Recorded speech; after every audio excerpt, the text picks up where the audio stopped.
Salam sejahtera buat kita semua. Sebelumnya kami ucapkan terima kasih kepada semuanya yang sudah berkenan hadir di Gedung Sosiete Taman Budaya Yogyakarta pada sore hari ini. Pada hari ini 23 April 2021, kami dari Studio Pertunjukan Sastra difasilitasi oleh Taman Budaya Yogyakarta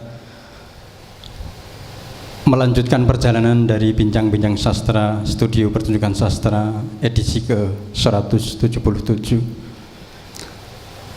Sore ini kita akan melanjutkan juga satu tema di mana di setiap bulan Ramadan Bincang-Bincang Sastra mengangkat satu tema Malam Sastra 1000 Bulan yang sudah kita wiwiti, kita mulai dari tahun 2013.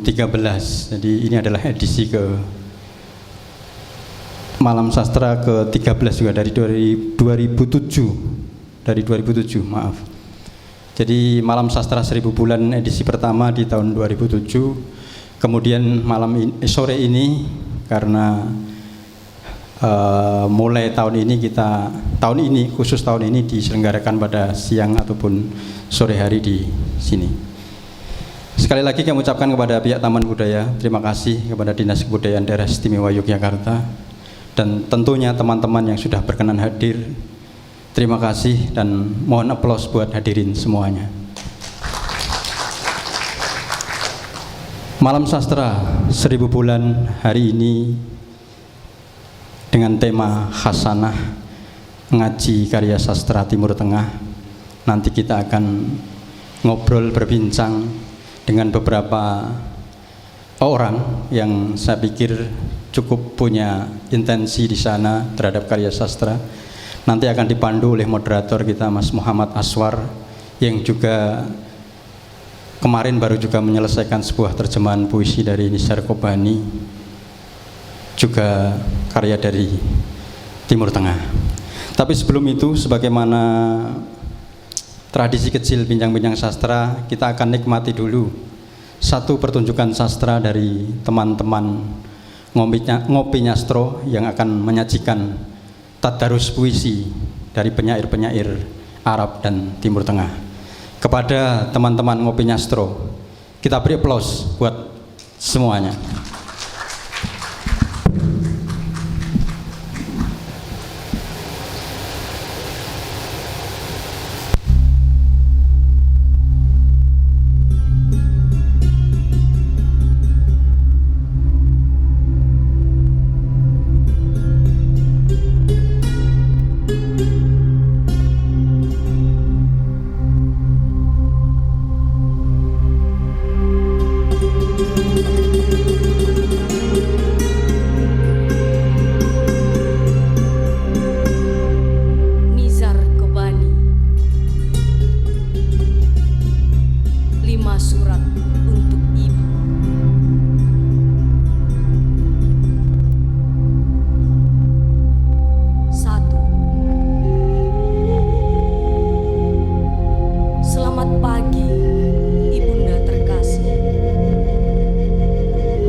Aku seorang diri.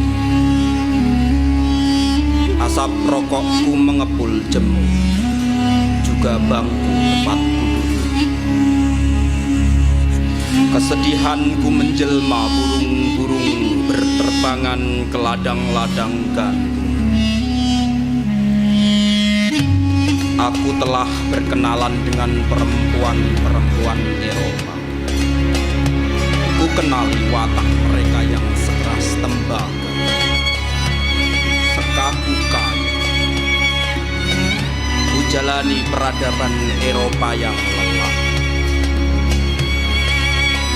Telah ku tapaki India, ku jelajahi Cina, telah ku kitari belahan timur dunia, tapi tak ku temukan seorang perempuan yang bersedia menyisir rambut pirang, menyembunyikan sekantung permen untukku,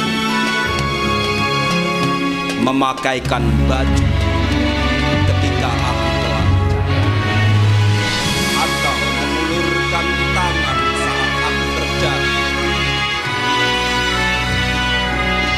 Ibu, akulah sang bocah yang berlayar, namun lidahnya menyisakan manis permen. Lalu bagaimana ibu, bagaimana menjadi seorang ayah, sedang aku belumlah dewasa.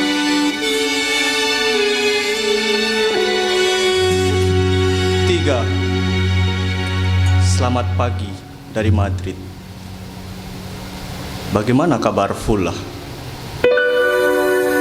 Kutitipkan dia padamu, cucu perempuan yang paling dicintai ayah. Dia memanjakannya seperti anak sendiri.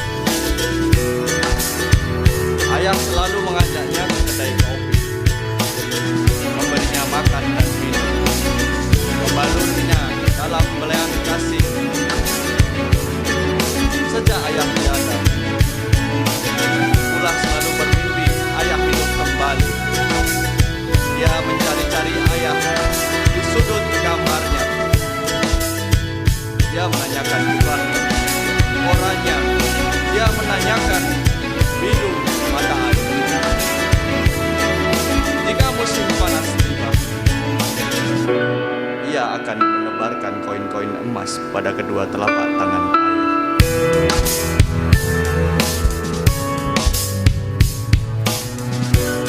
Empat,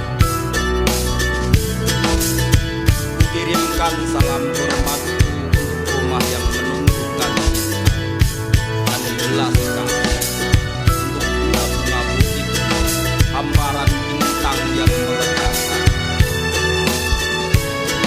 untuk bangku dan buku-buku, untuk anak-anak di ganggang kita dan dinding yang penuh dengan tulisan-tulisan kita, untuk kucing-kucing pemalas yang selalu rebah di beranda dan bunga lilac yang merambati jendela tetangga.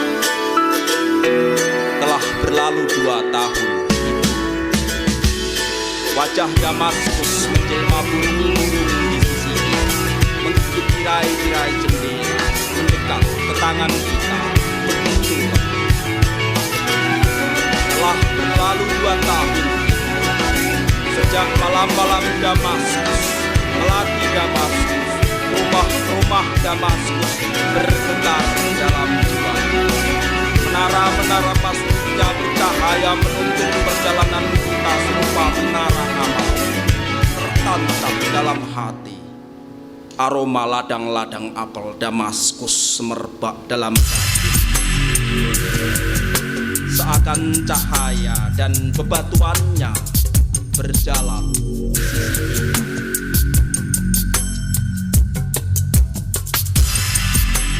5. September telah tiba, Ibu, bersama kesedihan yang menunjukkan jalannya, meninggalkan air mata dan kesakitan atas jendela. September telah tiba, tetapi di mana Damaskus? Di mana ayah dan kedua matanya? Di mana kelembutan pandangannya? di mana aroma kopi. Semoga Tuhan melapangkan matamu, di mana kelapangan serambi rumah kita serta kenyamanannya, di mana sudut bunga putih yang membuat kita tergelitik dan tertawa,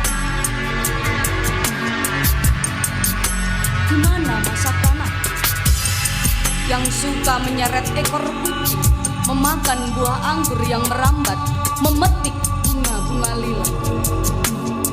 Damaskus, Damaskus, duhai puisi yang kita tulis dengan mata, duhai bocah rupawan yang kita arak ke tiang salib. Kita bersujud di bawah kakinya, kita larut dalam kasihnya, lantas kita bunuh dengan cinta.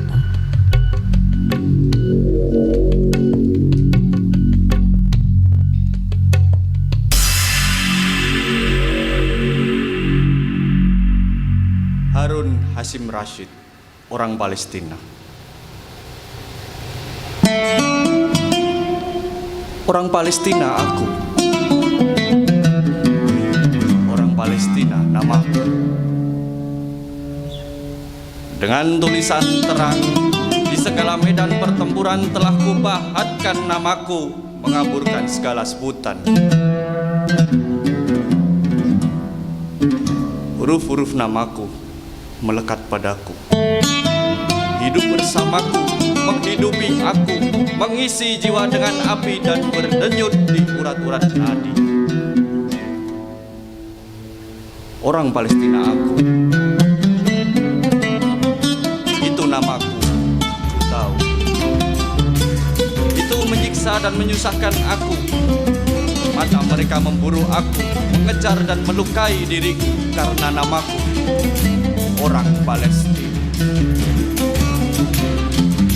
Dan sesuka mereka, mereka telah membuat aku mengembara. Aku telah hidup sekian lama tanpa sifat, tanpa rupa.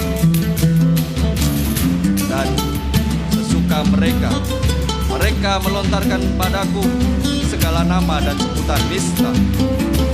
Penjara dengan pintu lebar terbuka mengundang aku, dan di segala pelabuhan udara di dunia ketahui nama dan sebutan.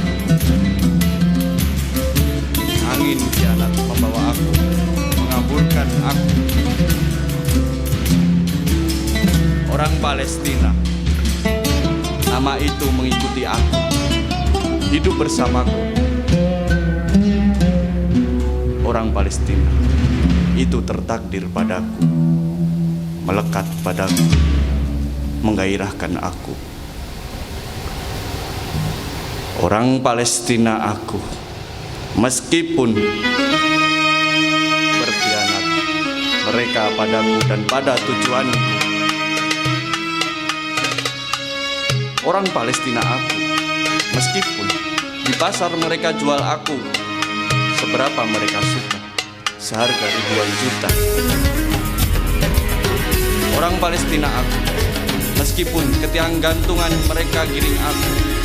Orang Palestina aku, meskipun ke dinding mereka ikat aku. Orang Palestina aku. Orang Palestina aku, meskipun ke api mereka lemparkan aku. Aku,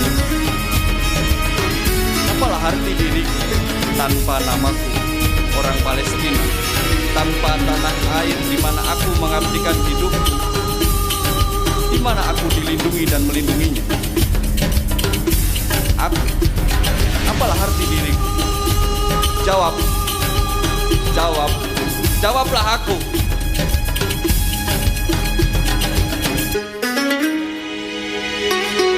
Umar Abu Rizal,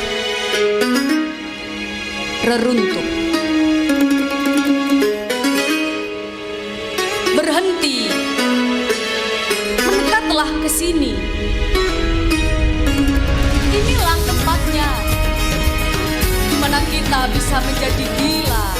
Lihat, pasir, pecahan-pecahan batu, dan sebuah puri telah roboh puncak-puncaknya. dan kembali mencari dasarnya lagi. Lalu aku pun menyelidik menanyai masa kini tentang masa lampau puri ini. Adakah hidup yang mengalir di sini dan melupuk mata tertakut menyambung kemesraan tempat ini? Burung-burung bulbul menyenandungkan kemakmurannya, sementara nasib mempercepat datangnya bencana. Dapatkah aku menyuruh batu-batu bicara tentang para pengajarnya, atau membangunkan si mati dari kuburnya? Duri-duri tak menyerap makanan dari dada rendu ini, dan burung hantu pun tak berkukuk di atasnya lagi. Bahkan laba-laba pun cemas dan ngeri berusaha melarikan diri dari penjara tempat ini. Tangan-tangan pemusnahan sudah lelah di sini, takut berbuat salah dengan menjamahnya lagi. Di sini, angan-angan telah mengibaskan hayalannya, dan maut pun bunuh diri karena putus asa.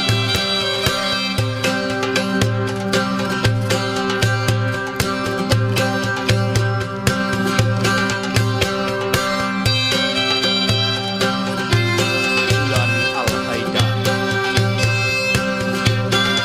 langkah sumpah.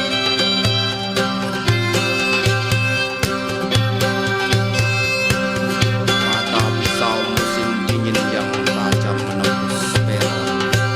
Angin ribut mengeong bagai gunting, dan di atas rel-rel berair lampu neon. Dan dusun kami di sebelah gemetar bawah sinar. Mau apa?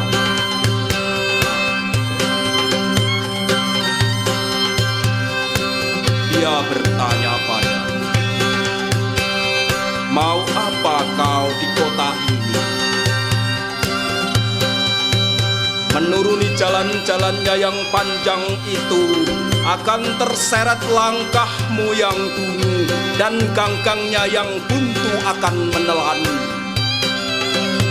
Malam akan menyala di dalam hatimu yang dingin beku, dan rindu sangsai pun timbul dari hati.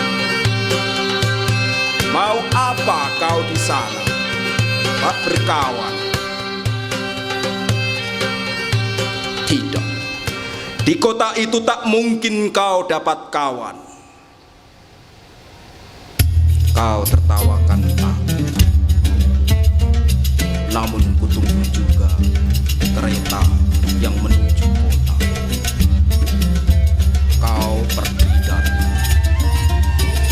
dan aku dari. Di seberang jendela-jendela kereta perlintasan desa-desa, bangkit dan tenggelam di pasir kembali. Dan aku menunggu kota, menunggu pagi.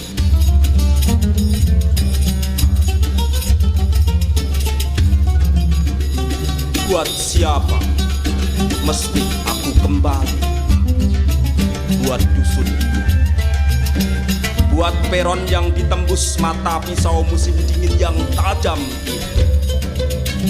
Sinar lampu di mana dusun kami yang patah gemetar, atau perempuan-perempuan yang keranjingan sopan dan malunya. Aku tak akan kembali. Buat siapa aku mesti kembali?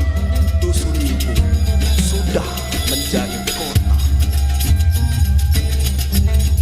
dan di tiap sudut sinar tajam lampu baru akan berseru padaku, apa maumu? Ya, apa maumu? Di sini tak ada yang benar dan tak ada yang mengenal, tak ada yang kuingat dan tak ada yang mengingat. Aku akan menyeret langkahku yang pendek ini menuruni jalan-jalan yang panjang, dan akan tertelan aku hilang di ganggang buntu. Tidak, Aku tak akan kembali. Buat siapa aku mesti kembali? Dusunku sudah menjadi kota.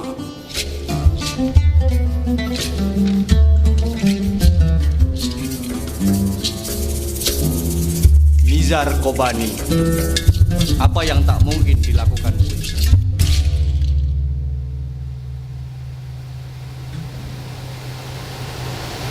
Penyair tak mungkin merengkuh cinta di pundaknya 50 tahun tanpa. Penyair tak mungkin nanam mawar pada tanah bergaram dan menyalakan api di hutan bersalju. Penyair tak mungkin menyelamatkan perempuan dari algojo dan menghentikan payudara mengempis dan mengembang. Sebagaimana bulbul tak mungkin menciptakan musim semi seorang diri.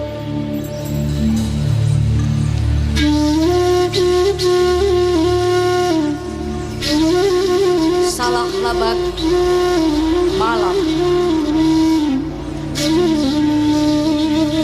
Malam menaruh kasihan pada mata yang tak bisa tidur. Tangannya menunda-nunda sinar fajar di ufuk timur. Malam meredakan segala jeritan di mulut matahari dan melenyapkan keangkuhan bukit-bukit tinggi. Betapa mulia kau, malam, pengampun laku hina makhluk fana dan segala aib yang diperbuat manusia. Kau sebuah senyum di antara puncak-puncak gunung, mata air yang tak kering-kering bagi segala ampun, segala yang indah sebagai anugerah dari tanganmu yang indah, kesunyian yang menakutkan, keagungan yang megah.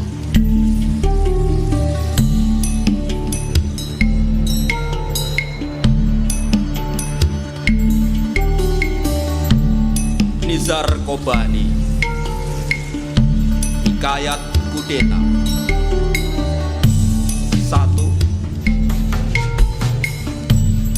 Akulah yang menitahkan kedua payudaramu merencanakan kudeta pertama dunia ketiga. Kudeta yang penuh resiko. Dengan puisi kuhasut keduanya menentang khalifah, lantas menembak para penjaga, menghancurkan pintu-pintu. 2. Akulah yang menyelundupkan senjata di dalam potongan roti, di dalam gulungan tembakau, di dalam lipatan baju. Akulah yang memenggal Syahryar di atas pembaringannya. Akulah yang menghentikan zaman penguburan hidup-hidup, nikah mut'ah, pembunuhan, terorisme. 3. Akulah yang membakar kitab 1001 malam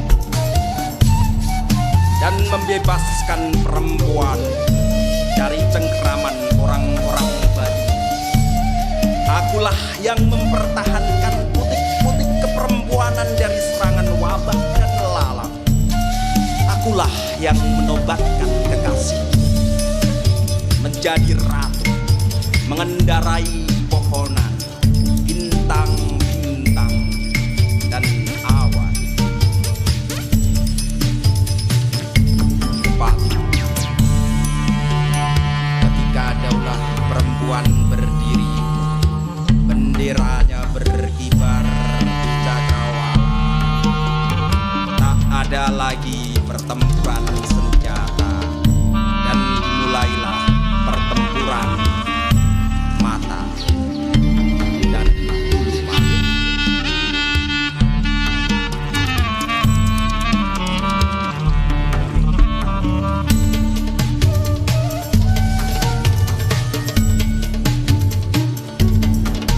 Nasib al-malaikah. Siapa aku?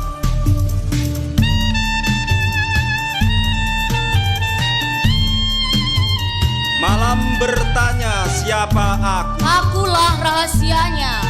Yang cemas, hitam, Alam kebisuannya yang penuh pemberontak. Telah kuselubungi hakikat diriku dengan kebisuan dan kusulut hatiku dalam keraguan. Lalu penuh hikmat tinggal aku di sini, diam memandang. sementara abad-abad bertanya padaku, Siapa aku? Angin bertanya siapa aku. aku ruhnya yang heran. Dari zaman Aku seperti tak dia, pernah diam. terus mengelana tak ada akhirnya, terus melangkah tak ada hentinya. Bila sampai kami di tikungan, Kami akan mengira itu akhir penderitaan. Tapi kiranya bukan.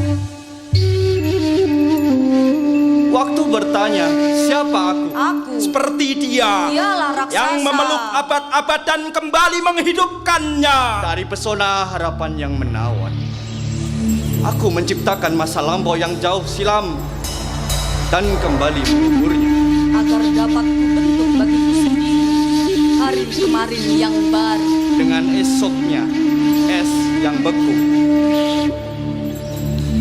Diri bertanya, siapa aku? Aku Seperti dia. dalam kebingungan. Menatap bayangan kelam. Tidak ada satupun tempatku yang membuat tentram. Aku terus bertanya, Dan jawabnya, Akan tinggal terselubung bayangan yang memperdaya. aku akan tetap mengira jawaban itu sudah datang begitu dekat. Tetapi ketika ku raih, ia telah lumat. Hilang.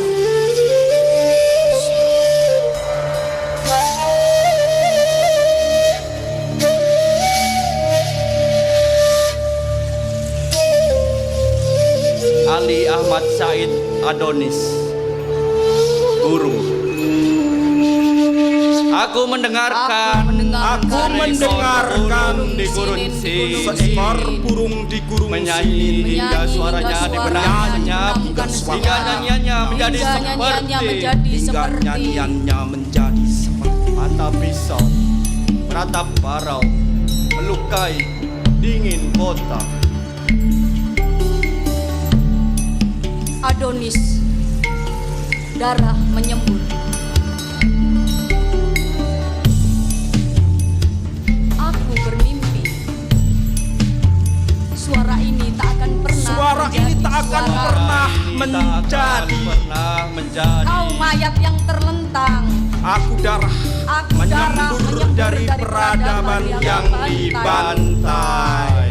Menyalakan api kematian, memadamkan api kematian.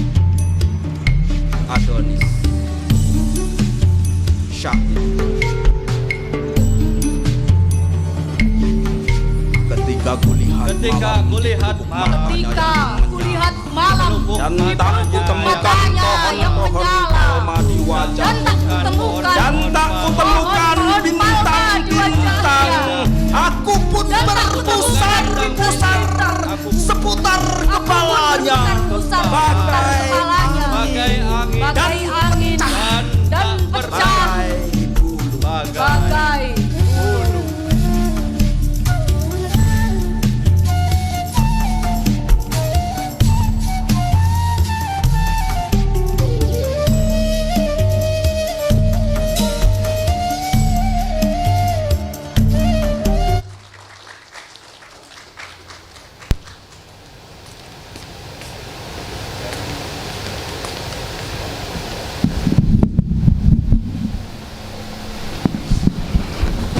Ya, kita kasih aplaus buat teman-teman Ngopi Nyastro, Mas Ali Safa dan kawan-kawan.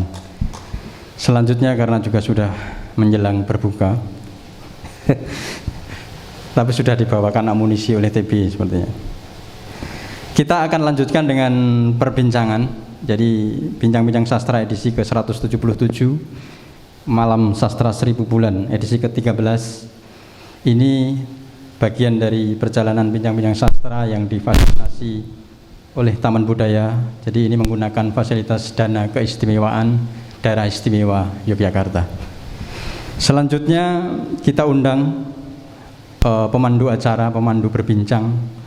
Ada Mas Muhammad Aswar untuk berkenan maju ke depan. Beliau tadi salah satu terjemahannya dari Nisar Kobani dibacakan oleh teman-teman Ngopi Nyastro tadi. Kita serahkan sepenuhnya kepada Mas Muhammad Aswar dan yang lainnya. Monggo Mas.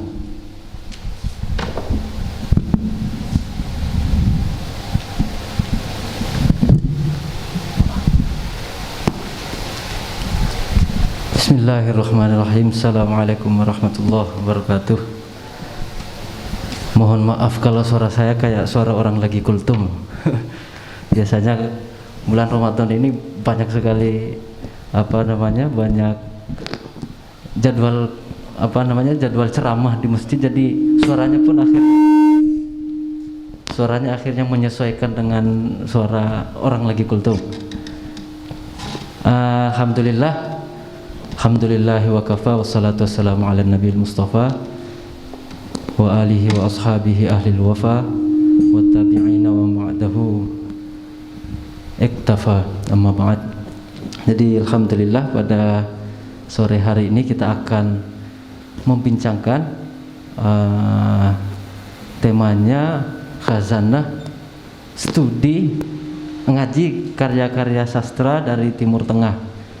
Jadi di sini insya Allah akan ada Kang Soleh UG dari penerbit Nafilah. Itu salah satu penerbit yang fenomenal sekali di penerjemahan sastra berbahasa Arab ke bahasa Indonesia. Kemudian nanti ada Pak Yai Ago Irawan. Pak Yai Ago Irawan sudah datang belum? Belum ya? Insya Allah nanti akan menyusul dengan Mas Brisman HS dari Teater Muslim, Mas ya. Mas Brisman ada ya? Oh sudah, oh ya. Jadi insya Allah nanti ada 3 perspektif yang sangat bagus untuk kita membicarakan tentang sastra. Ini kita nyebutnya, kalau biasanya nyebutnya sastra Arab Islam, kalau di beberapa kampus nyebutnya sastra Asia Barat. Nah sore ini kita nyebutnya sastra Timur Tengah. Jadi nanti mungkin Kang Soleh atau Pak Agu mungkin bisa memberikan beberapa perspektif tentang kenapa kita pakai Timur Tengah, kenapa kita pakai Arab Islam, kenapa kita pakai Asia Barat. Biasanya kalau Timur Tengah itu dipakai di kampus-kampus di Eropa, dan itu memang sangat Eropa sentris kalau biasanya orang bilang. Timur Tengah, kata Timur Tengah karena berada di daerah timur bagian tengah bagi orang-orang barat, orang-orang Eropa. Jadi memang agak riskan, tapi saya kira khazanah ngaji karya-karya sastra Timur Tengah itu sepertinya bukan kesananya tapi lebih ke rimanya. Khazanah dengan Timur Tengah. Jadi dapat dua-duanya. Nah, nanti bisa mungkin kita akan masuk ke situ juga, mau pakai apa di sini, Timur Tengah atau Arab Islam, atau kalau di beberapa kampus bilangnya sastra Asia Barat, begitu. Selanjutnya saya langsung akan mengundang Kang Soleh dengan Mas Brisman HS dengan Pak Agu. Oh sudah datang, mari.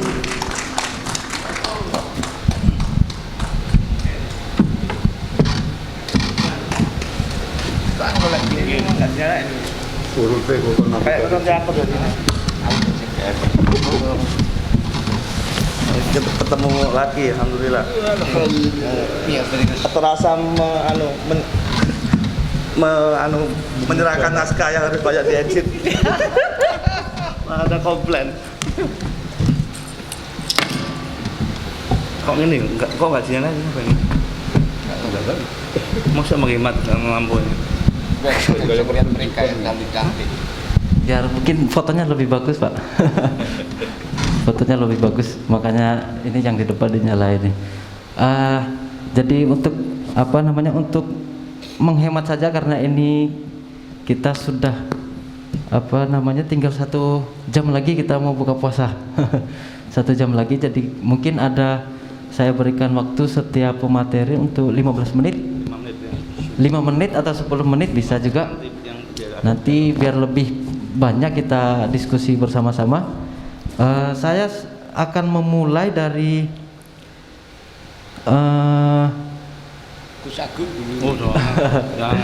secara tema sebenarnya Pak Agu lebih mendahului untuk dimulai dari sejarah dari Arab sana kemudian kita bawa ke Indonesia. Cuman saya untuk menghormati karena saya baru pertama kali bertemu dengan Kang Soleh. Jadi dengan Kang Soleh dulu. Menghormati lah harus diterima. Banyak yang bisa dibahas dari Kang Soleh, cuman saya nitip satu pertanyaan buat Kang Soleh. Kalau seandainya Nafilah masih menerjemahkan sastra-sastra dari Arab, menerima terjemahan atau mungkin ada Dan dibeli. Kalau secara ini masih menerima apa namanya tulisan-tulisan dari terjemahan sastra Arab, pandangan Kang Soleh untuk masa depan penerjemahan sastra Arab Indonesia bagaimana kira-kira?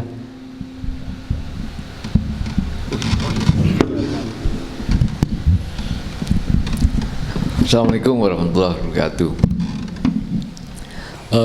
Teman-teman sekalian, sebelum menjawab pertanyaan dari Mas Aswar, ini begini, kenapa dulu kami banyak menerbitkan sastra Arab? Itu 100% totally karena pengaruh personal ya, pengaruh saya pribadi. Ketika seingat saya, ketika saya mulai bisa membaca buku, mulai melek literasi gitu, yang saya temui di rumah saya itu sastra Arab semua.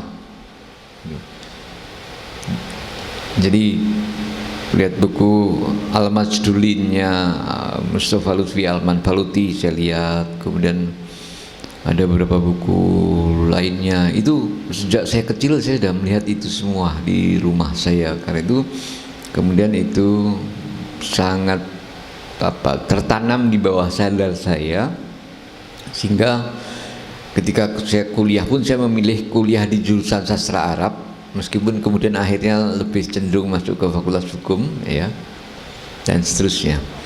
Dan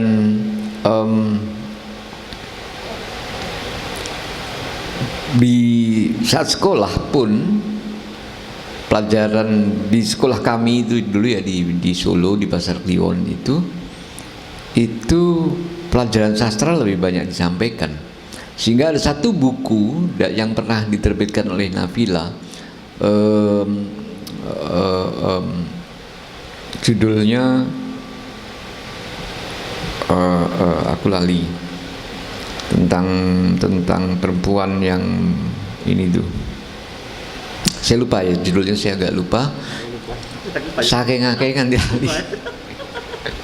Itu ustadz saya di sekolah itu menceritakan Isabella. Nah, judulnya Isabella, bercerita tentang Isabella. Dalam pelajaran bahasa Arab itu dia bercerita tentang Isabella. Sehingga kemudian setelah jadi penerbit saya cari naskah Isabella yang pernah saya dengar itu dari mana. Gak ada, saya cari nggak ketemu itu. Bahkan saya kontak teman-teman saya yang ada di luar negeri, karena itu sebagai buku perbandingan agama di beberapa universitas di Australia dan sebagainya, tidak ketemu. Akhirnya saya bilang berapapun akan saya bayar kalau saya bisa mendapatkan naskah Isabella. Terserah mau bahasa Persia, terserah mau bahasa Inggris, terserah mau bahasa apa. Akhirnya saya dapat buku itu, judulnya Isabella, dan di buku itu masih ada stempel Congress Library. Artinya itu mungkin diambil dari perpustakaan, kan biasa, perilakunya sama saja kan, di Indonesia sama di luar sama aja. Kalau buku yang bagus itu kan sayang kalau dikembalikan. Gitu ya, pengalaman ya. Karena dulu kalau beli buku di shopping itu kan beli 2 bayar 2 dapat 3. Nah, kemudian teman-teman sekalian, ketika kami mencoba menapak jalur penerbitan itu, meskipun ada satu senior saya yang tidak percaya waktu itu, ada senior saya Hamid Basaib, ya, dia bilang ngapain nerbitin sastra Arab, nggak laku. Ya, penerbitnya Alfabet yang kemudian ikut-ikutan juga menerbitkan buku sastra Arab. Menurut dia nggak akan laku buku sastra Arab, sastra aja nggak laku apalagi Arab, kata dia. Tapi saya kemudian oke, saya coba. Nah, begini, di Nafilah itu kalau di teman-teman bisa melihat itu ada uji utamanya adalah pada bahasanya yang berbeda dengan bahasa yang penerbit lainnya. Karena kami masih menggunakan gaya bahasa di pesantren, ya, masih menggunakan syair, ya, bahasa berirama begitu. Itu yang kita pakai.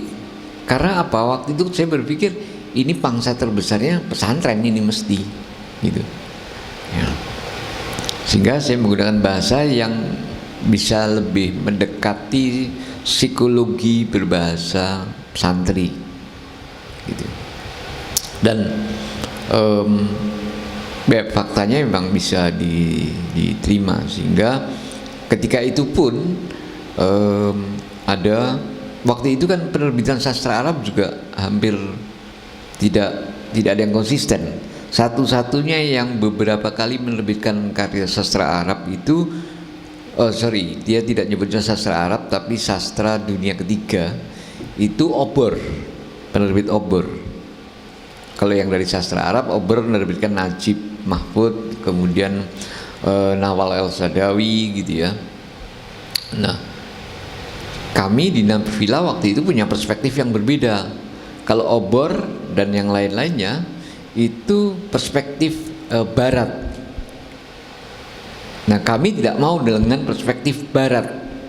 Kami ingin sastra Arab dalam perspektif Timur. Karena itu Nafilah nggak pernah menerbitkan karya-karyanya Nawal El-Sadawi maupun Najib Mahfud. Karena dalam perspektif kami ketika itu paradigma berpikirnya Barat. Kami menerbitkan misalkan yang pertama kali itu karyanya Ali Ahmad Baksir, misalkan gitu. Yang menurut kami perspektifnya sangat timur. Juga Gibran dan yang lain-lainnya. Dan puncaknya mungkin pada Laila Majnun. Banyak orang bertanya tentang bagaimana Laila Majnun bisa sesukses itu. Dan sebagian besar buku Laila Majnun yang kemudian beredar sekarang itu dugaan saya sih membaca bukunya Nafilah. Karena Mas Agung pun pasti tidak pernah melihat ada buku Laila Majnun bahasa Arab novel, nggak ada ya Mas? Gitu. Karena Laila Majnun itu kan iya, cerita rakyat, dan kalaupun ada yang menulis itu dalam bentuk syair, ya, puisi, tidak ada yang bentuk novel. Jadi kalau sekarang selain Nafilah ada yang menerbitkan Laila Majnun, itu sangat mungkin bacakan dari Nafilah, dan ada kunci-kuncinya di situ yang jelas menunjukkan. Karena apa? Di kata awal di buku puisi tentang syair Laila Majnun itu saya harus mencari satu kata itu, dan untuk menerjemahkan satu kata saya harus menulisnya 4 halaman. Satu kata di buku syair pembuka Laila Majnun itu harus saya tulis 4 halaman, dan itu banyak dikutip oleh penerbit-penerbit yang mengikuti penerbitan Laila Majnun sekarang. Itu artinya berarti bacakan. Ini baru saya ungkap sekarang, ya, data-data ini. Nah, kalau kondisi sekarang apakah memungkinkan? Saya agak ragu, Mas Aswar, ya. Kondisinya sudah berbeda. Kalaupun masih ada sastra Arab yang mau diterbitkan, itu kita harus memiliki komunitasnya dulu, saya pikir. Kalau komunitasnya terbentuk, kemudian kita bisa mewujudkan ini. Apalagi secara umum, secara politis kan Arab itu kemudian di Indonesia dengan dalam dimensi makna politik kan kemudian menjadi agak berbeda dengan ketika waktu itu, sehingga menurut saya kecil kemungkinan. Dan dari beberapa novel yang pernah kita terbitkan itu pernah kita pentaskan Mas Wisman di Purna Budaya bersama Teater Alam ya, Mbak Evi waktu itu. Judulnya Salamah dari novel Salamatul Khaus Ali Ahmad Baktir. Saya pikir itu sudah 5 menit ya. Matur nuwun. Terima kasih.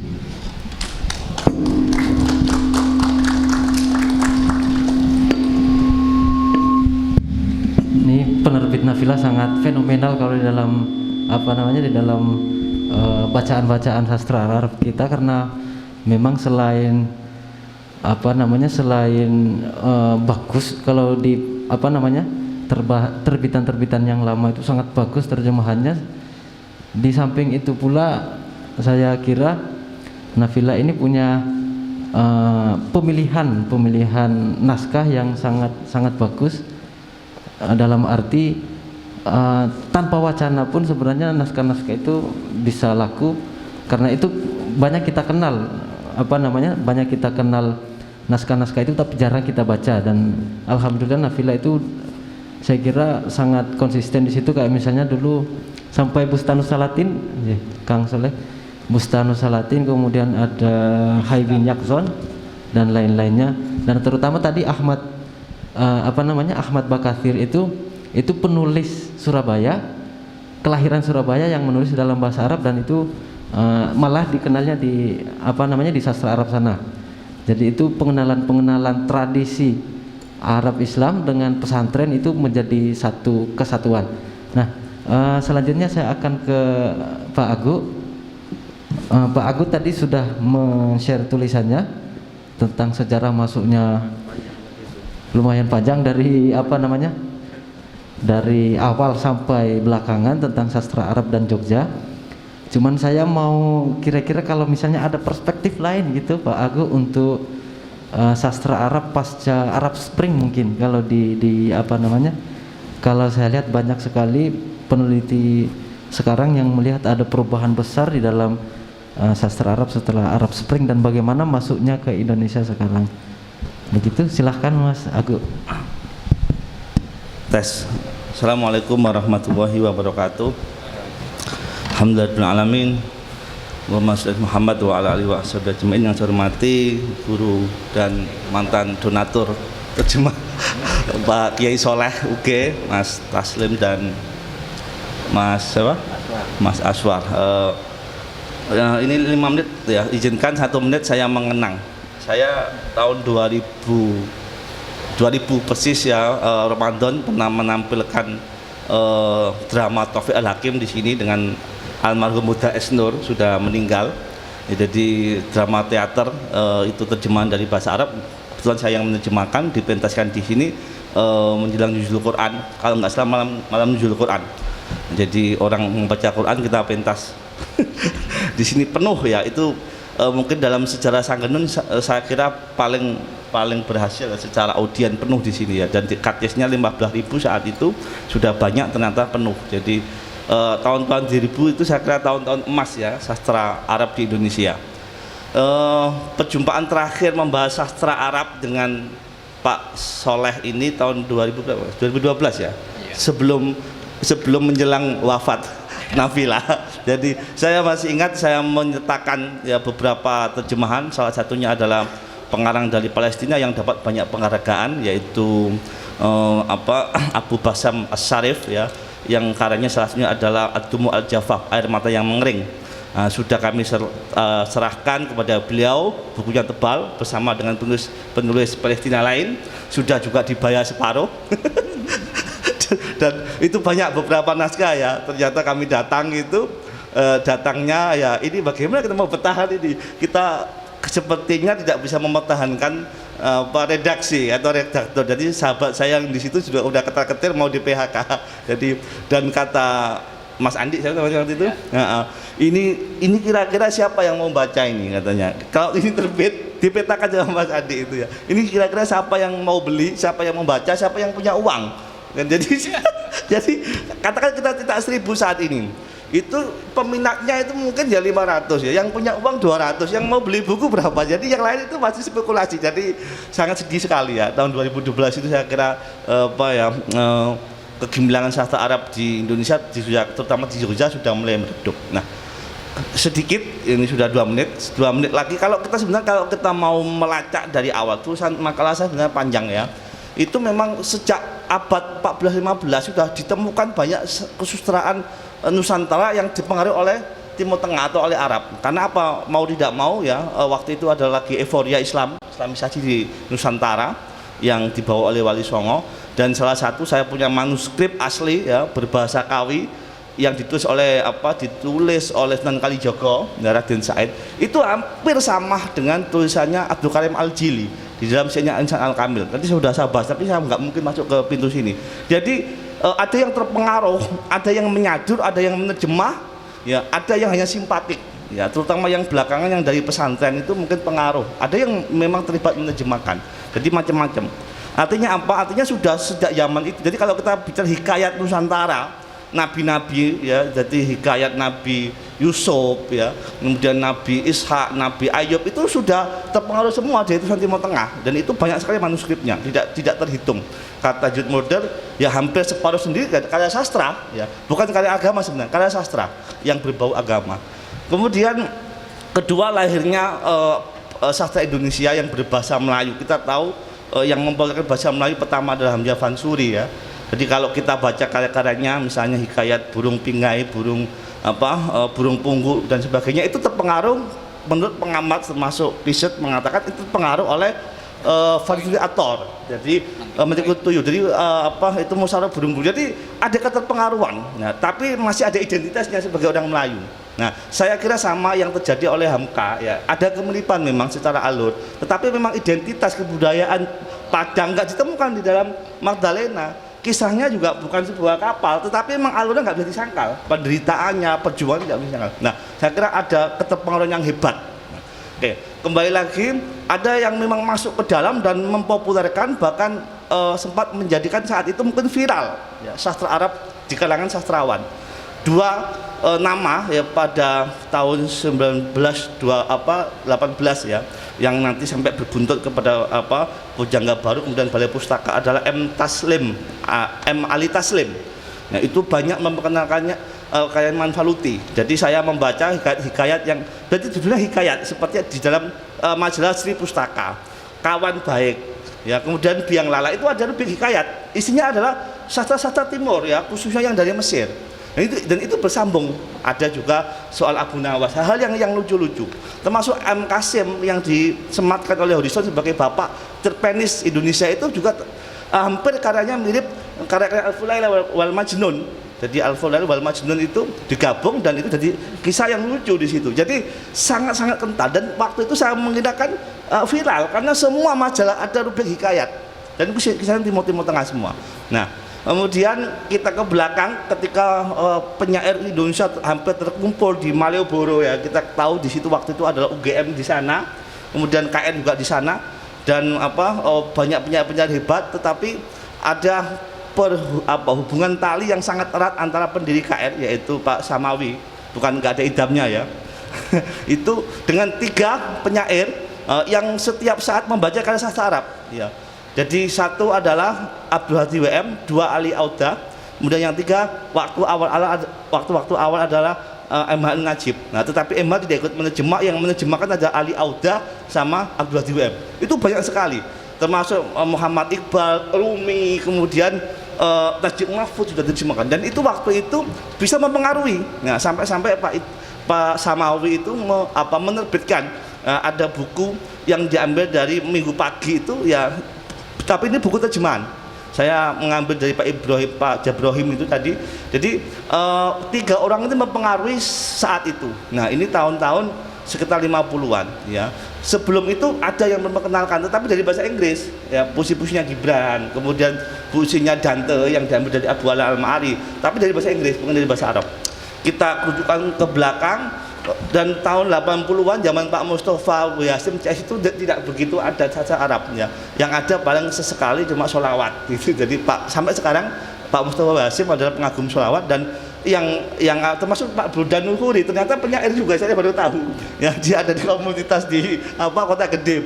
Ternyata memang penyuka sholawat. Saya baru baca tadi, luar biasa Pak Burdan. Jadi ini Pak Burdan bersama Pak Soleh ini termasuk perintis ya kesusastraan dan kebudayaan Indonesia Arab, karena awal-awal Bentang Pustaka juga menyimpan karya-karya sufi dan sufi-sufi yang berbau sastra. Jadi banyak sekali. Kembali lagi 80-an sudah agak meredup, 90-an akhir 2000 ini saya kira masa emasnya. Termasuk di situ ada gerbong ya, karena gerbong besar adalah Nafilah sebenarnya dan majalah Fadilah. Jadi kami waktu itu jadi santri memang sangat ingin ya, saya masih ingat ya, malam-malam datang ke Fadilah, nggak tahu mungkin ini sudah lupa kan, saya santri waktu itu. Di situ ada almarhum Zainal ya, dan saya ingin menangis. Baru ketemu kantor Nafilah sama redaktor itu sudah mau nangis ya. Saya bawa beberapa dikasih itu ya. Jadi waktu itu masih masa emas ya, 90 akhir ya, itu masa-masa emas sastra Indonesia, sastra Arab. Dan buku-buku banyak sastrawan yang ketika kami keluyuran atau gelandangan di Sanggar Nun, di Sanggar SK, banyak karya sastra terbilang Nafilah yang di situ.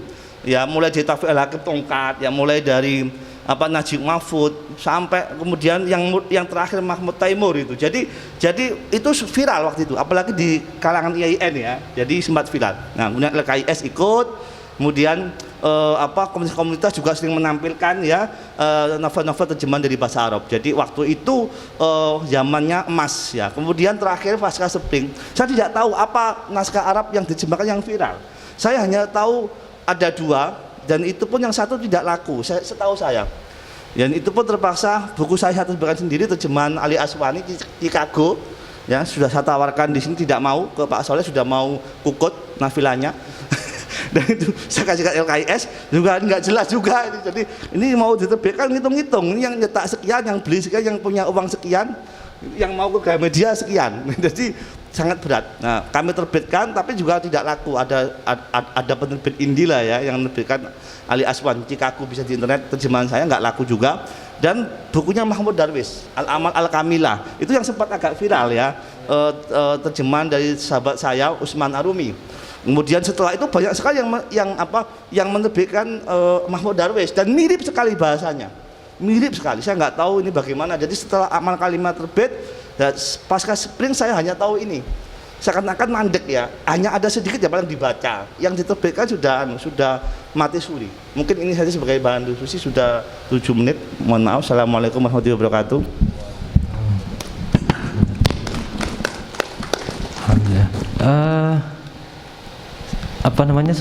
Sepertinya banyak sekali yang bisa kita diskusikan dari obrolannya Pak Agu pada sore hari ini.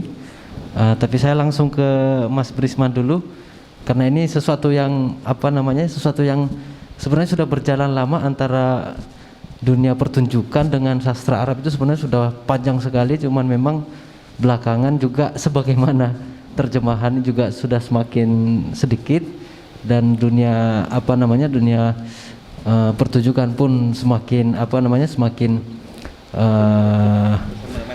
berjauhan dengan sastra Arab, kira-kira begitu.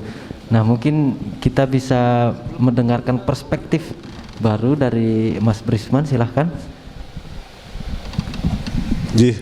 Terima kasih.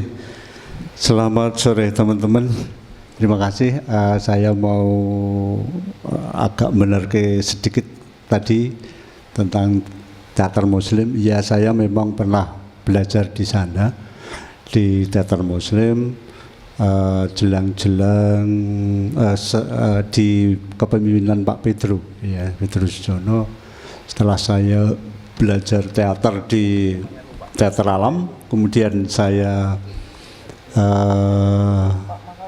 pamit untuk memperdalam pemahaman saya tentang teater. Kemudian saya ikut di teater Muslim dan teater Ramada pada saat itu, 2 teater sepuh yang ada di Jogja. Dan khususnya untuk teater Muslim ini sebenarnya hal yang sangat luar biasa untuk perkembangan baik teater modern maupun erat hubungannya dengan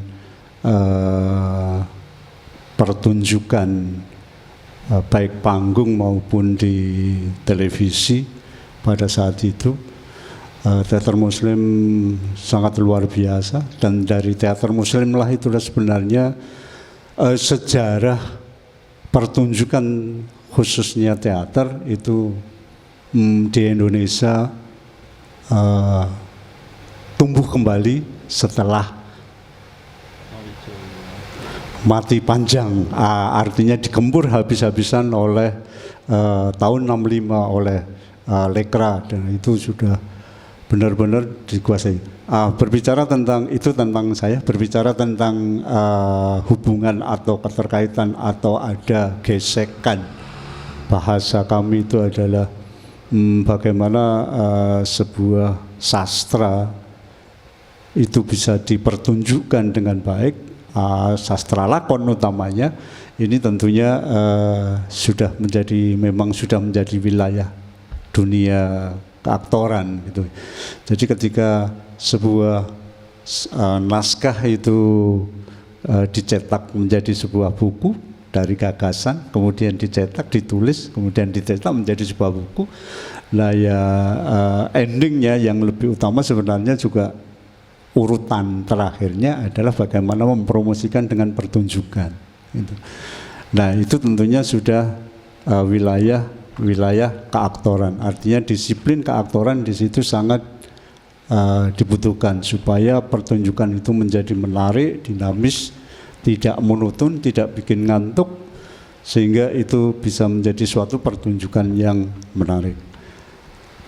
Nah, terkait dengan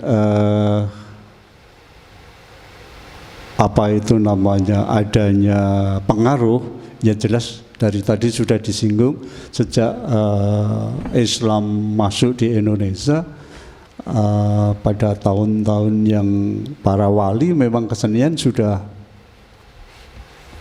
Timur Tengah sudah mempengaruhi gitu ya. Apalagi di kesenian tradisional pada saat itu, karena memang modern masih belum terutama kesenian tradisional kan semua akarnya dari Timur Tengah. Kalau kita mau jujur, kalau kita mau kan karena sifatnya adalah cuma hiburan gitu, untuk kesenian yang jenisnya dari Timur Tengah. Dan ini bisa kita lihat dari beberapa pertunjukan seni-seni tradisi gitu. Kalau ada wayang beber, ada wayang wali, ada wayang syahadat dan sebagainya. Kemudian kalau ketoprak itu juga ada cerita-cerita yang kalau di dunia tradisi ketoprak disebut stambulan, kemudian pesisiran, itu semua cerita-cerita dari Timur Tengah, itu dari Turki, dari Arab. Di situ ada cerita 1001 malam sudah masuk di situ. Itu dalam sejarah yang panjang, masih zamannya rojo-rojo dulu, itu raja-raja Mataram yang baik sebelum Mataram Islam itu sudah lahir ketoprak kan di situ. Nah di sini kesenian tradisional di pesisir. Nah ini sudah muncul hal-hal semacam itu. Kemudian pasca ketoprak, kesenian angkatan ketoprak itu juga muncul.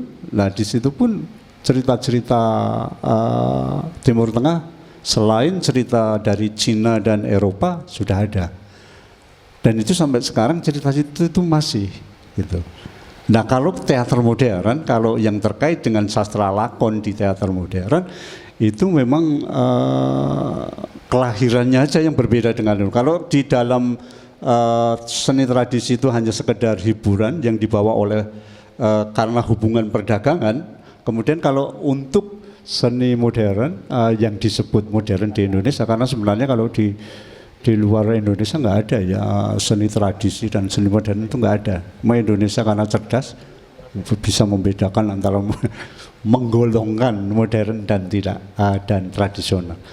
Nah itu kan karena politik, karena keadaan politik lah lahirnya tondil, dibawanya tondil ke Indonesia oleh orang-orang Eropa, oleh orang Belanda masuk ke Indonesia, itu menjadi tondil yang sama dengan sandiwara, cuma bahasa Belanda itu. Nah itu kemudian dari situlah kemudian bergerak menjadi sandiwara muncul pada Pakubuwono ke-7 PKK Pakubuwono ke-7 itu membuat sandiwara untuk mengcounter, untuk melawan secara politis Tonil yang dibawa oleh Belanda, oleh orang-orang Belanda untuk keperluan menjajah. Nah, sandiwara untuk keperluan melawan itu. Nah, ini yang milik kita asli.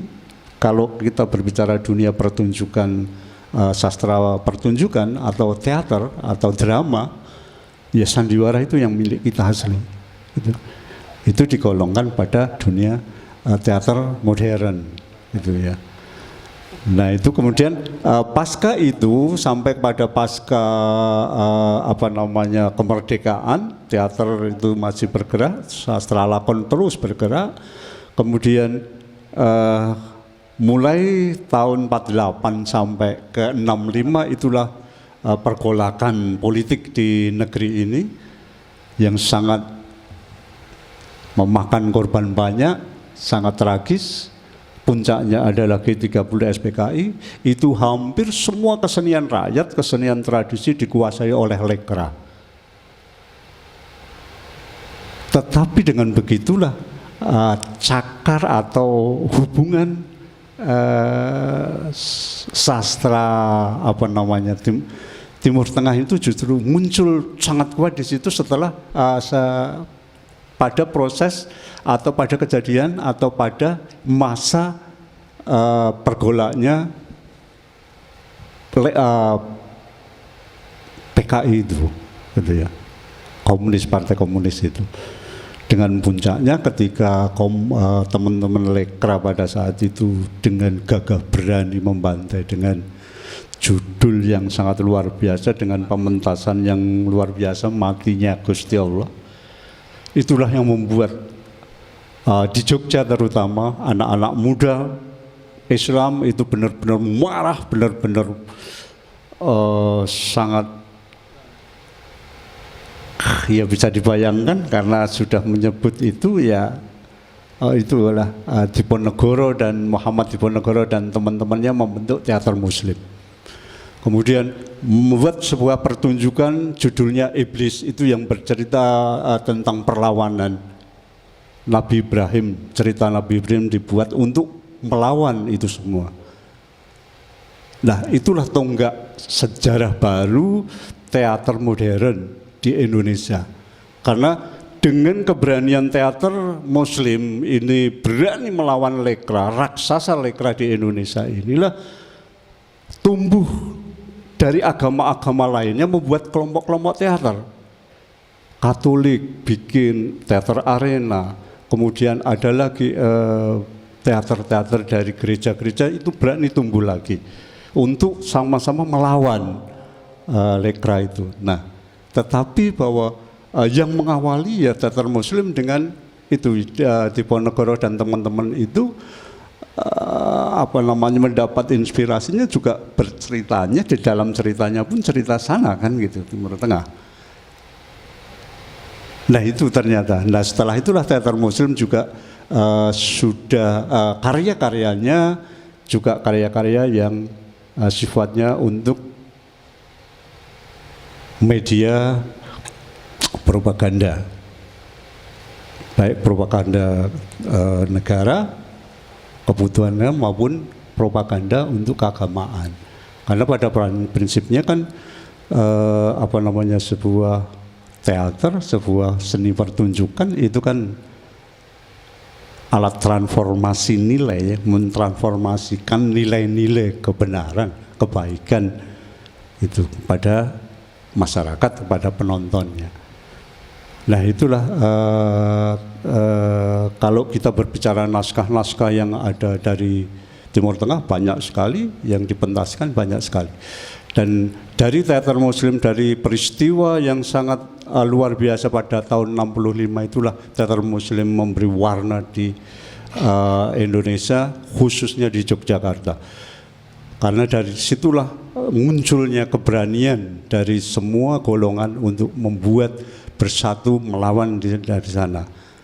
Nah ini artinya bahwa dari teater Muslim dari Muhammad Diponegoro sampai Petrus Sujono sampai almarhumnya itu sangat luar biasa. Saya belajar kenapa setelah dari teater alam di teater Amur kemudian saya belajar teater Muslim, ya karena ada sesuatu yang luar biasa yang harus saya pelajari di teater Muslim.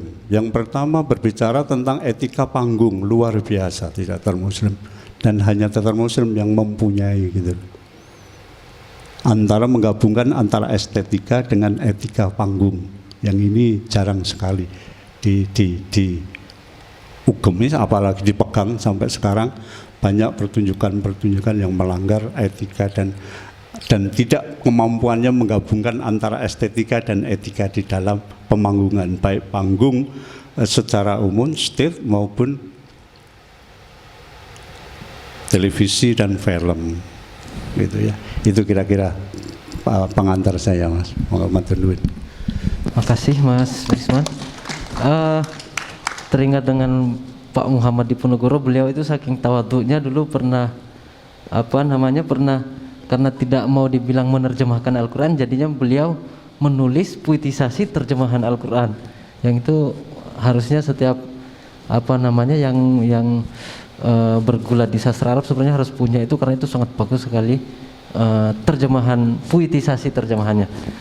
Begitu kita ada waktu sampai azan lah. Sampai azan masih sekitar 20 menit. Silahkan bagi teman-teman yang mau bertanya. Di sini ada 3, saya berikan 3 untuk pertama, mungkin ada 3 penanya dulu. Silahkan.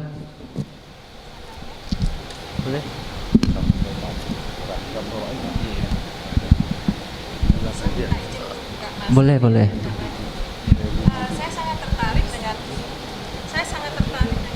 Cukup, tak ada yang pedol ini. Ini pan. Yang pedol ya. Maju. Apa mungkin maju aja, Pak? Enggak apa kedengaran, enggak apa. Oh, enggak apa kedengaran. Karena dokumentasinya, Bu. Saya sangat tertarik dengan bahasa kedengaran ya dari belakang ya. Saya berdiri. Saya sangat tertarik dengan diskusi tentang sastra Timur Tengah, karena menurut saya sastra Timur Tengah itu juga memperkaya apa yang kita namakan sebagai loop literature gitu loh. Meskipun juga sastra Timur Tengah tidak lepas dari polemiknya, seperti contohnya ketika kita tadi dalam bahasa pengantar Mas Moderator sangat menarik sekali. Apa yang harus kita katakan gitu loh di sastra Timur Tengah. Kalau di universitas mereka itu menyebutnya sastra ini, di ini menyebutkan sastra ini gitu loh. Terus apakah temanya itu harus so Islamik? Padahal kalau kita ngomongin sastra Timur Tengah kan di sana juga tempat berkembangnya 3 agama, Christian, Muslim, and Jewish apa Pak? Yahudi. Kan? Jadi menurut saya itu tuh benar-benar kayak itu masih seperti problematik how we define sastra Timur Tengah, particularly ketika kita ngomong bahwa itu sastra Islamik tadi atau apa gitu loh. Terus hal yang menarik ini karena ada juga Bapak dari Nafila dan saya sangat tertarik dengan maksudnya kayak bahasan yang diberikan gitu loh Pak. Saya mengamati karena untuk saya ini penikmat erotic literature dan saya dulu sempat pengen belajar erotic literature, tapi saya pikir nggak bakalan dapat duit banyak kalau saya belajar erotic literature ya. Tapi dimanapun yang namanya sastrawan, siapa sih yang punya duit banyak kecuali Gunawan Muhammad kan? Sorry dapat merah. Husnudon, punya uang baik. Thank you so much. Dan ada banyak sekali sastra-sastra Arab yang meskipun tidak declare itu erotic, but I found it erotic itu loh. Seperti contohnya ketika kita membaca puisinya yang Salma Karaday itu loh Pak, siapa? Khalil Gibran, hubungan antara Khalil Gibran dan Salma Karaday, atau ketika di puisinya Jalaluddin Rumi ketika dia ngomong a moment of happiness, you and I sitting in a veranda, apparently two but one is you and I. Menurut saya itu erotik gitu loh, meskipun bukan antara hubungan laki-laki atau perempuan gitu loh. Tetapi yang ingin saya tanyakan, apalagi dalam konteks penerbitan dan translation, kenapa that kind of element seperti yang so consider tidak masuk akal, tidak masuk dalam like the norms, custom, itu selalu dihilangkan. I brought two books here. Saya bawa 2 buku di sini, and I found it very interesting. Ini bukunya Syekh Nafzawi yang saya suka sekali, The Perfume Gardens. Mau lihat? Oke. Di buku ini ada juga ilustrasi erotik meskipun itu diambil dari Mughal Dynasty. Oke. Ada satu lagi buku. Ini The Erotic Traveler, karangannya Sir Richard Burton. Yang menceritakan tentang pengalaman Sir Richard Burton menerjemahkan karya-karya sastra di Timur Tengah termasuk di Persia. Apa yang menarik dari 2 buku itu, erotisismnya itu tidak ada dan mereka itu kayak cutting off chapter mengenai homosexuality. So, Bapak ketika menerjemahkan karya-karya sastra Arab yang mengandung elemen-elemen kontroversial seperti itu, what do you normally do? What are you normally apa yang biasanya dilakukan? Apakah seperti Burton yang ini, padahal kalau kita ngomongin Najib Mahfuz dan Cairo Trilogy itu juga erotik. Kita ngomongin Scheherazade in 1001 Arabian Nights, it's erotic gitu loh. So, apa yang biasanya, atau ketika kita ngomongin certain authors yang Arabian authors, saya lupa namanya, yang mengangkat tentang homosexuality. What are you going to do with that kind of things? Dan tentu juga kayak leaving us a big questions ya sekarang, kayak how authentic is sastra Arab gitu loh. Karena kalau saya yakin kalau kita cari terjemahannya Syekh Nafzawi, manuskrip aslinya juga nggak akan ada kan, mostly translated. So how authentic is Arabian literature can be, itulah apalagi setelah translated. Thank you. Tentang Lek Ramani Kebu juga menarik, Pak. Dari Mbak siapa? Saya Deska. Deska. Oke, makasih Mbak Deska. Thank you. Kalau saya nggak menarik. Atau kita jawab dulu ya? Atau masih ada? Oh ya, siapa ada lagi? Atau sepertinya langsung dulu ke, oh ada. Silahkan. Nggak kelihatan dari sini. Langsung maju aja, Mas. Maju aja yang mau bertanya, silahkan langsung maju aja, nanti dirapel jawabannya.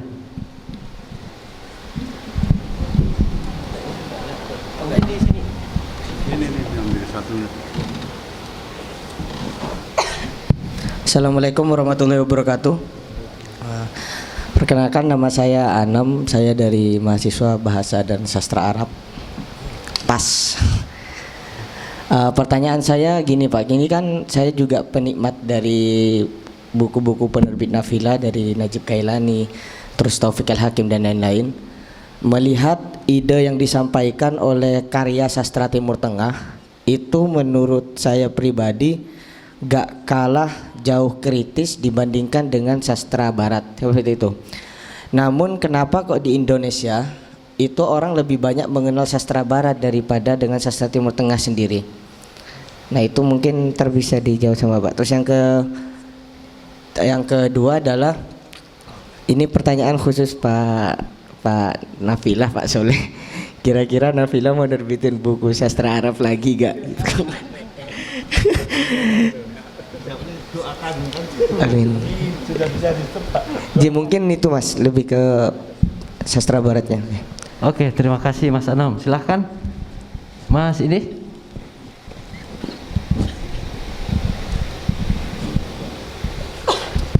Izin moderator. Ya. Tadi cerita sedikit sebelumnya, saya tadi mau tanya dan sudah semangat ya. Setelah penanya pertama itu bertanya, saya serasa kayak pribumi di masa kolonial gitu. Jadi semangatnya turun. Tapi saya ada satu pertanyaan untuk Pak Brisman. Jadi masalah hikayat 1001 malam itu pernah para sastrawan mengatakan itu sebagai buku ibu. Sudah 12 abad yang lalu. Dan karya itu sangat berpengaruh di budaya Arab dan non-Arab Indonesia. Yang ingin saya tanyakan, salah satu pengaruh hikayat tersebut di budaya Indonesia apa? Dan jika itu pengaruhnya sangat besar, kenapa? Atau mungkin pernahkah sastrawan baru mengangkat kembali hikayat tersebut dalam bentuk novel atau prosa seperti itu? Terima kasih. Eko Prasetyo. Ya, makasih. Ada lagi? Oke. Singkat aja. Yang Riko dikatakan menerjemahkan Al-Quran tadi Muhammad Diponegoro atau Habib Yasin. Selama ini yang kita tahu Habib Yasin yang itu dia mutisasi Al-Quran itu Iya, Habib Yasin. Enggak, selama ini yang saya tahu, tapi ada statement tadi bahwa Muhammad Diponegoro malah yang benar gitu ya. Ada siapa Habib Yasin juga punya Al-Quran Karim Bacaan Mulia, kemudian Muhammad Diponegoro Kabar Wiyati dari Surga kalau tidak salah judulnya. Jadi memang ada dua-duanya. Cuma kalau Habib Yasin itu terjemahnya langsung, kalau Muhammad Diponegoro puitisasi terjemahan. Puitisasi dari terjemahan. Oke. Silahkan, ada lagi? Kalau sudah tidak ada, saya persilahkan langsung ke Kang Soleh dulu. Ya. Iya. Saya juga mau menyerahkan naskah ini. Ya, Mbak Deska, kami di Nafila dulu lebih suka menyebut itu sastra Arab. Arab itu kultur ya. Kalau kenapa Timur Tengah? Ya Timur Tengah perspektif Barat tadi ya. Gitu. Seolah-olah itu tanpa wilayah kan. Kalau Timur Tengah ini wilayah mana nggak jelas. Kemudian Asia Barat jelas posisinya berada di Asia sebelah Barat. Tapi kami lebih suka menyebut Arab sebagai kultur. Ya, sebagai kultur tadi Mbak Deska sebutkan. Ya, ini Jewish ada, Muslim ada, Kristen ada. Ya itu kultur. Karena itu di penerbit Nafila pun kami nggak pernah menerbitkan buku dengan melihat ini penulisnya agamanya apa, enggak. Banyak juga penulis-penulis Kristen, Mahmud Taimur misalkan. Ini juga kami terbitkan dan sebagainya. Karena kultur itu tidak, apapun kulturnya, apapun agamanya, ketika dia sudah bicara dengan bahasa kulturnya itu sama. Ya, orang Indonesia misalkan, apapun agamanya, ketika bicara tentang sesuatu gitu pasti sama. Karena itu kita lebih suka menyebut Arab sebagai kultur. Kemudian kedua tentang erotisme, banyak sih sebetulnya di karya-karya yang kita terbitkan. Tapi karena kami sudah sejak awal meniatkan bahwa ini kami menggunakan bahasa-bahasa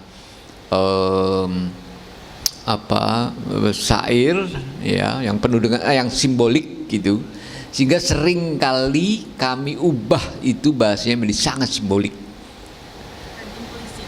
Ya, banyak sekali bahasa erotis di karya-karyanya, termasuk Mustafa Lutfi juga ada, Gibran jelas banyak, kemudian Najib Kailani beberapa ya. Kemudian yang agak mengejutkan itu yang sangat erotis itu justru siapa? Najib Mahfud. Ya, ada satu lagi. Bukan Ikhwan Muslimin semua. Ikhwan Muslimin. Said Kutub. Sebelum ya. Tokoh Ikhwanul Muslimin Said Kutub sebelum dia hijrah gitu ya.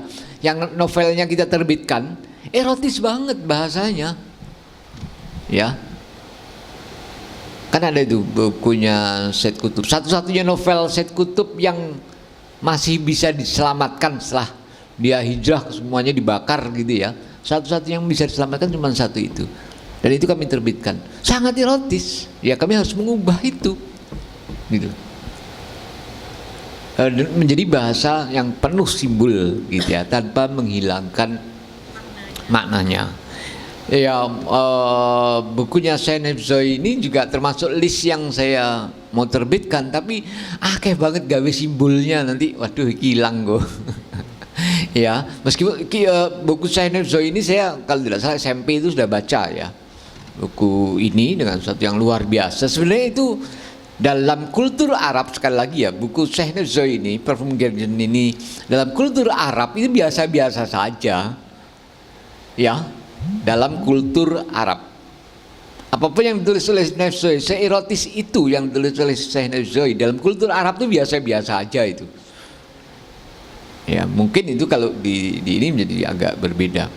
Itu ya, saya pikir yang pertanyaan tadi pertanyaan berikutnya, apakah Nafila mau terbit lagi? Ya. Semoga setelah puasa ini doakan. Gitu ya. 5 tahun yang lalu ya doakan terus itu.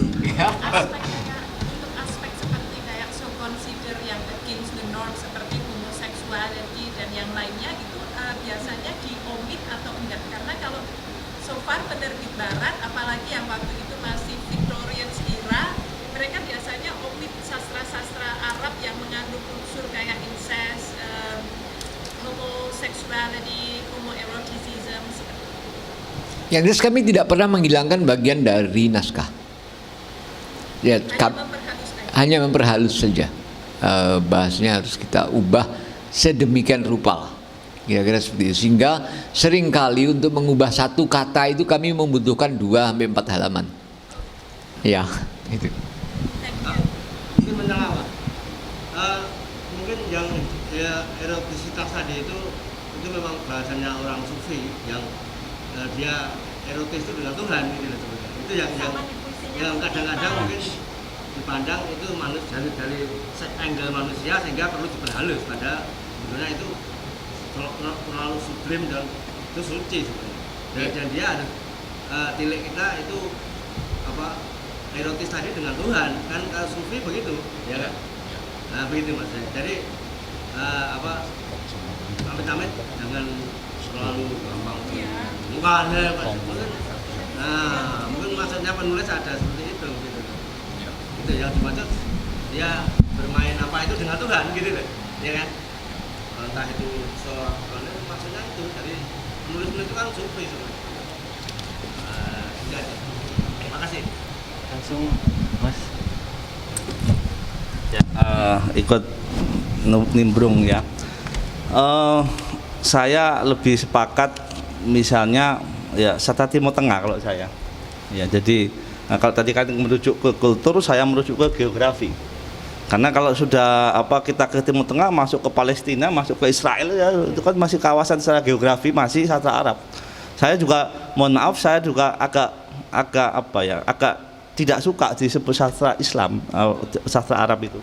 Tapi ini kan anggapan sudah lumrah di Indonesia. Arab ya Islam, karena Al-Quran itu Arab. Kami dulu itu ketika sebelum ke Arab ya, membayangkan itu mohon maaf ya, membayangkan itu ya semua orang pakai jubah, semua pakai jilbab. Ternyata saya begitu turun sampai Mesir, loh kok nggak ada yang pakai jilbab, ayu-ayu kabeh. Kok ketok kotange bareng iki dah. Jujur kan. Jadi kok ini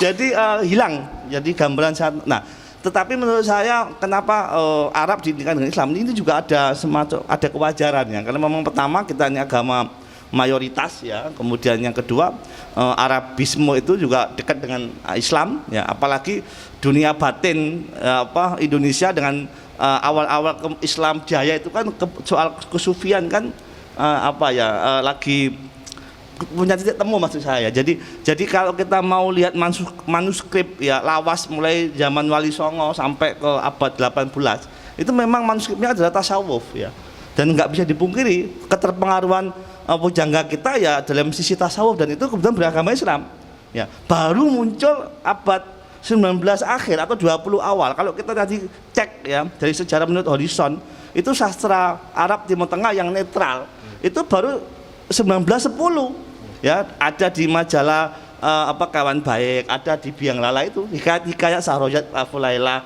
hikayat Khalila, jadi Biswas. Jadi itu baru muncul, baru ini nggak lihat identitas agamanya apa. Jadi ada lumrah ya. Kemudian makin ke sini saya kira sangat beragam orang kemudian tidak mungkin membayangkan bahwasanya Najib Mahfud itu seorang syekh. Saya dulu membayangkan Najib Mahfud itu seorang syekh. Ternyata ketemu tuh enggak sama sekali. Saya sudah pernah ketemu. Nawal Sa'dawi saya kira juga seorang muslimah yang ulama perempuan, ternyata enggak sama sekali. Jadi itu bayangan sampai di Mesir itu, loh kok PKI malah gitu. Mohon maaf ya. Nah, itu yang membuat kami penasaran. Kami menerjemahkan satu dunia Allah itu ya.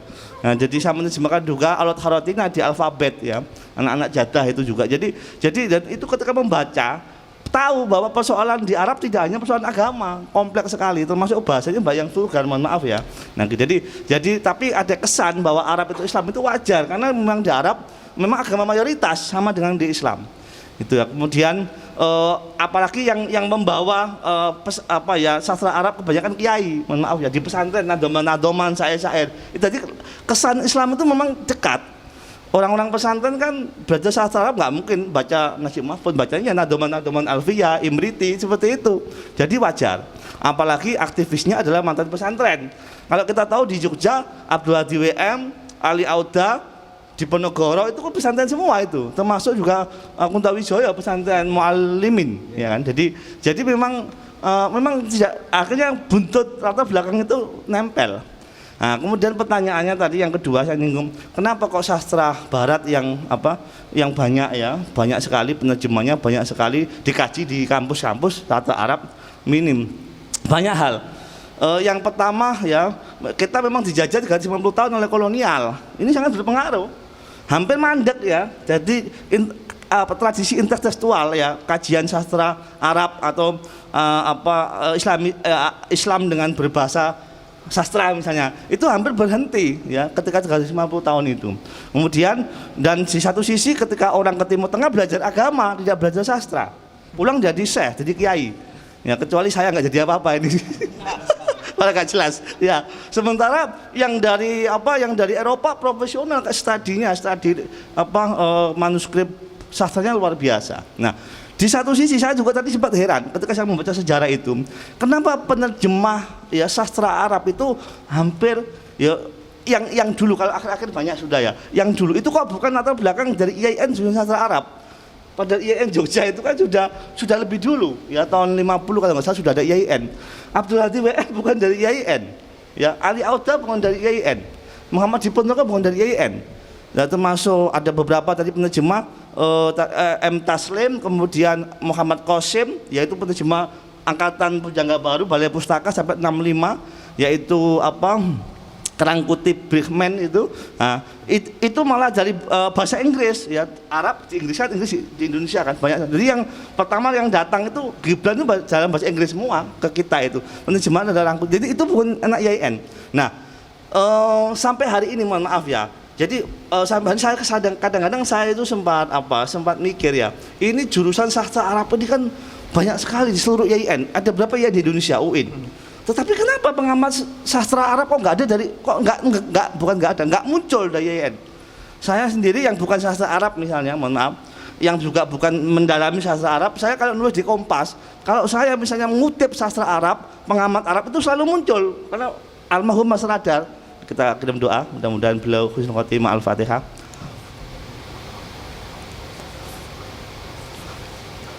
Terima kasih. Jadi Mas Radar selalu nelpon, Mas saya butuh yang sebut ini terus untuk teroka, untuk bentara, karena nggak ada yang nulis. Karena ini lowong, banyak sastra Arab, banyak pengamat Arab, banyak dosen Arab, tapi nggak mau memerhatikan sastra Arab untuk wacana publik. Nah, termasuk juga jarang yang kreatif. Ketika selesai sastra Arab pulang jadi guru ngaji sudah. Jadi coba dicek, hanya sedikit yang sastra Arab, mohon maaf ya, apalagi yang dari IAIN. Nah ini Pak Soleh ini yang punya jasa terhadap kesultanan Arab di Indonesia ini bukan dari IAIN, bukan sastra Arab, jurusan hipnotis. Terima kasih. Assalamualaikum warahmatullahi wabarakatuh. Canda nggak apa-apa. Sudah buka ya? Sudah buka apa belum? Sambil minum sudah kayaknya. Kalau dilihat ini sudah. Sudah belum? Sudah ya? 17.37? Sudah ya? Sambil di. Kalau lihat jamnya sudah. Tapi ya. Sudah. Tanya yang puasa sungguh-sungguh kan biasanya tahu jamnya. Saya kan cuma ikut-ikutan aja. Oh, itu sudah. Mungkin sebelum kita lanjut, kita buka puasa dulu bersama-sama. Pengaruh Aja. Mungkin langsung lawan. Oh iya. Ya, barangkali karena waktu, tadi ada satu pertanyaan untuk saya yang khusus gitu ya. Kalau yang Mbak dan tadi Mas Anu sudah dijawab oleh beliau berdua, yang ahli-ahli jago-jago santri gitu. Pengaruh 1001 malam itu ya kalau di Indonesia Mas, terutama teater Muslim itu ada di cerita-cerita komedi. Teater Muslim itu kalau membuat drama-drama komedi selalu ruhnya dari cerita satu malam itu. Mengambil itu kemudian diolah lagi oleh Pak Pedro dan timnya. Ada beberapa tim di situ, ada 2 orang tim penulisnya yang membantu Pak Pedro itu mengolah di situ. Nah kemudian kalau yang secara umum ya drama-drama komedi itu hampir semua mengambil dari situ. Inspirasinya dari cerita 1001 malam itu gitu. Terutama teater yang sekarang masih cukup kondang di Jogja ya hampir semua jelas sekali ambilnya dari cerita itu. Saya nggak mau nyebutin teater mana, kalian sudah tahu gitu ya. Itu dari situ mas sumbernya gitu. Karena saya juga kebetulan dekat dengan teman-teman sana. Penulisnya juga masih saudara dengan saya, jadi saya sangat tahu dengan proses penulisan itu gitu. Tapi terjemahan 1001 malam itu dapat dari mana Pak? Ya, mengambil ini mas, intisarinya, ruh ceritanya itu kita bikin ke budaya Indonesia gitu, seperti yang disebutkan Mas Saleh sama Mas Indi tadi, Mas Egu tadi, bagaimana membudayakan cerita-cerita dari Timur Tengah itu ke budaya kita. Jadi kalau Gus Dur kan bagaimana membudayakan Islam menjadi pribumi kan gitu. Nah itu di teman-teman kesenian itu sudah melakukan juga gitu di sana. Jadi kita ambil ruhnya itu kita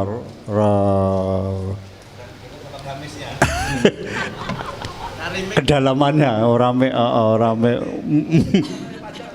nganggo jenggot terus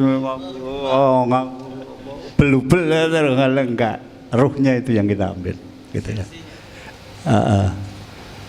Gitu mas.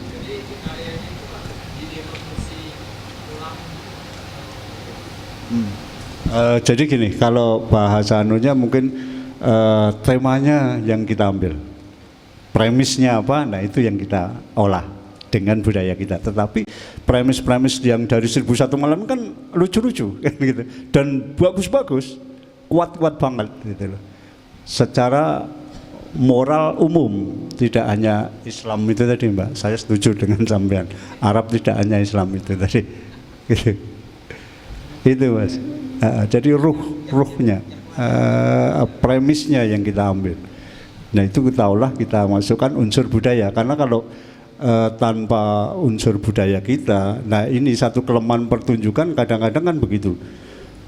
Mengambil cerita Eropa, plek Eropa lah, wong kita itu Indonesia, wong Jawa Indonesia, wong Yogyo, wong garap Eropa, ya ora tekan kan gitu. Eropa apa Eropa Jawa jadinya gitu, lucu. Nah itu kan harus kita lagi kadang-kadang wong itu seniman ini kadang-kadang edannya di situ itu mas, gilanya di situ itu mas. Terima kasih untuk semuanya. Sesi ini kita tutup sepertinya ya, karena sudah malam.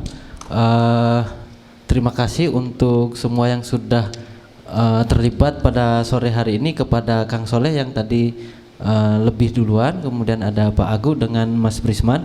Terima kasih sudah datang pada sore hari ini, dan terutama kepada teman-teman dari SPS yang sudah menyediakan ruang untuk kita berbicara. Sebenarnya masih banyak sekali yang sangat penting dari sastra Arab ini. walaupun grade-nya sekarang di Indonesia memang agak rendah, tapi sebenarnya pengaruhnya kalau dari tadi kita dengarkan dari ketiga pemateri ini, sebenarnya pengaruh sastra Arab di dalam sastra Indonesia dan juga seni pertunjukan itu sebenarnya itu sangat jauh dan sudah sangat lama. Cuman memang ada penurunan sampai beberapa untuk belakangan ini, kecuali mungkin kalau kita lihat 2024 itu katanya agak naik lagi nanti di sana, gitu. Jadi mari kita tutup bersama-sama acara kita pada malam hari ini. Saya sebagai moderator mohon maaf kalau banyak salah. Terima kasih. Wassalamualaikum warahmatullahi wabarakatuh.